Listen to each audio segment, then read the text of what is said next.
বিখ্যাত কবি শামসুর রহমানের মাস্টারদার হাতঘড়ি। মাস্টারদা, আপনি কি হাতঘড়ি পড়তেন কখনো? জানি না। এই প্রশ্ন কেন আমার সঙ্গে কাঠ ঠোকরার মতো আচরণ করেছে অনেকবার। মাস্টারদা, আপনার বিষয়ে অনেক কিছুই জানা আছে আমার। আপনার শরীরের গড়ন, মূল্যবান রত্নের মতো চোখের দীপ্তি, জীবনযাপনের ধরন, এরকম বহুবিধ খুঁটিনাটির আলো আমি পেয়েছি গ্রন্থের কালো অক্ষরের মধ্যে ভ্রমণ করতে করতে।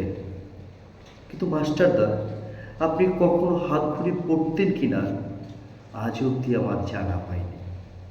তবে আপনি যে মাঝে মাঝে ঘড়ির দিকে তাকাতেন তা ধরে নেওয়া যেতে পারে। যিনি নিজেকে সময়ে শাসন করতেন, সময়ের শাসন তাকে মেনে নিতে হয় কখনো সকলো। যখন আপনি পিস্তলের ট্রিগার টিপেছেন কিংবা মেতেছেন গোড়া সেনাদের অস্ত্রাগার লুণ্ঠনে, অথবা পায়চারি করেছেন চট্টগ্রাম জেলার নিরব্দ সেলের ভিতরে, তখন সময়ের ধ্বনির প্রতি আপনি কি উদাসীন ছিলেন?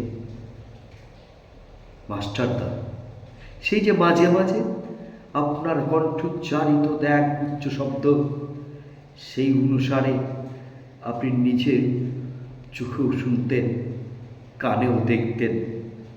ক্ষুদিরাম প্রফুল্ল চাকি, বীর আসফাকুল্লাহ, অপরূপ অগ্নি বলের মতো এক মহামাল্যের মণিরত্ন। ওদের ঝলকানিতে গান গেয়ে উঠত আপনার চেতনা। যখন আপনি বসে থাকতেন চুপচাপ, নীল নকশা আঁকতেন, প্রতিরোধের কিংবা সহযাত্রীদের উদ্বুদ্ধ করতেন সামনে পা চালিয়ে যাওয়ার জন্য। মাস্টারদা, যখন আপনার মাথার উপর ঝুলছিল ফাঁসির দড়ি, তখন আপনার ঋজু মেরুদণ্ডকে শিরে উঠেছিল শীতার্থ ডালের মতো। আপনার হৃৎপিণ্ডের স্পন্দকে থেমে গিয়েছিল ক্ষণিকের জন্য। মাস্টারদা, আপনার ব্যক্তিগত মৃত্যু এক লহমায় হয়ে উঠেছিল বিপুল জনগোষ্ঠীর যুগপৎ মৃত্যু এবং জীবন। মাস্টারদা, আপনি কখনো হাতঘড়ি পড়তেন কিনা জানি না, জানবার প্রয়োজনও নেই তেমন। অমরতা জ্যোতির্বলের মতো রাখি পরিয়ে দিয়েছে আপনার কবজিতে। আপনার হাত সূর্যোদয়ের প্রসন্নতা নিয়ে প্রসারিত হয়ে আছে সেই বিশাল ভূখণ্ডের দিকে।